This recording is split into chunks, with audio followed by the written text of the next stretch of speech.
Asante sana Rais wetu aliyestaafu. It is good to see you, sir. Looking good. We are praying for you so that you can also enjoy your retirement and continue supporting our country and supporting all of us. At this juncture, it is my singular honor and privilege to request that we be upstanding as we welcome His Excellency President William Ruto to come and address us. Welcome, Mr. President.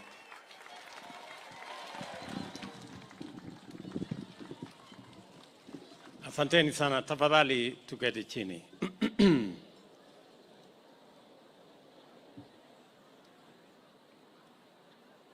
Your Eminence John Cardinal Njue, Your Excellency Huberto,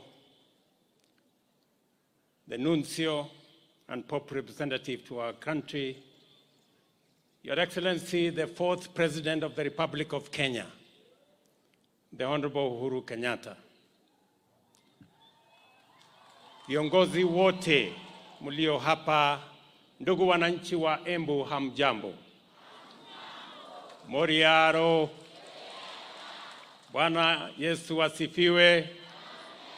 Tumsifu Yesu Kristo. Kwanza mimi nataka nichukue nafasi hii nimshukuru Mungu kwa kutupatia hii nafasi ya kuhudhuria sherehe hii ya muhimu kwa watu wa Embu, kwa kanisa la Katoliki na kwa taifa letu la Kenya. Najua waumini hasa wa kanisa la Katoliki hapa Embu wamekuwa wakingojea kwa muda. Leo tumekuja hapa kumshukuru Mungu na pia Papa wetu kwa kuteua na kumpa nafasi askofu wetu mpya, Askofu Peter Kimani. On behalf of the government of Kenya, I want to congratulate you, Bishop Peter Kimani. Congratulations on your appointment as the Bishop of Embu. Na mimi nataka nikuhakikishie vile viongozi wengine wamesema, sote tuko tayari kufanya kazi na wewe vile tunafanya kazi na wenzako katika uaskofu wa sehemu mbalimbali na kanisa Katoliki kwa ujumla. Wiki hii imekuwa wiki mzuri sana kwangu na kanisa la Katoliki.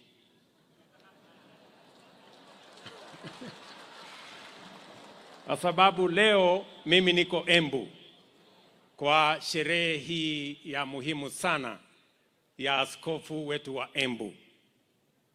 Jana nilikuwa katika graduation ya Tangaza University ambayo inasimamiwa na kanisa letu la Katoliki.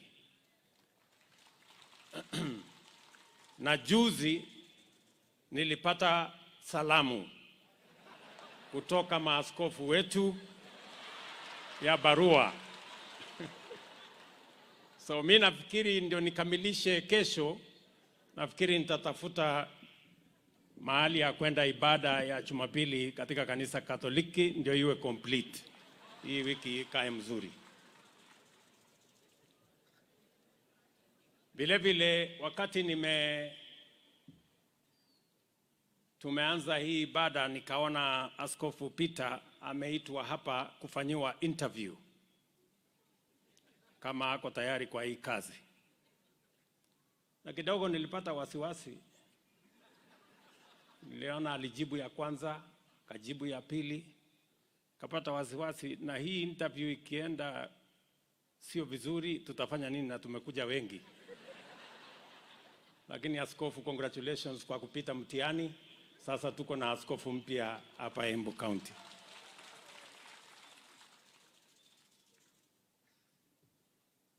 Vile kanisa wametueleza, leo sio siku ya kuongea mambo ya maendeleo na siasa. Nashukuru gavana wetu amesema kwa niaba yetu sote, mimi nitatafuta nafasi yangu nikuje nilale hapa Embu ndio tupange mambo ya maendeleo ya hapa Embu County. Baada ya hii Krismasi, mapema mwaka ujao nitakuwa hapa. Mambo yenu ya maji, mambo yenu ya barabara, mambo yenu ya stima, masomo ya watoto wetu, niko na mambo hiyo yote na tutakuja tuseme wakati huo. Nataka tu nimwambie kiongozi wetu aliyestaafu Rais Uhuru Kenyatta, ile kazi uliniwachia mimi nang'ang'ana nayo mbaya sana. Kusukuma. Na pale kwa CBC tulianza mambo ya elimu mpya, mfumo mpya 2017. Nataka niseme kufikia sasa, next year tunaenda grade 9 na tayari tumenunua vitabu ya watoto wetu wa grade 9 1-to-1. Wabunge hawa wanajenga madarasa 5,000. Serikali kuu inajenga madarasa 11,000. Tayari tumeajiri walimu mpya wa JSS 46,000, na tena mwaka huu, mwisho wa mwaka huu, this December, saa hizi tunaajiri walimu wengine 20,000 ambao watatusaidia kusomesha watoto wetu tukisonga mbele.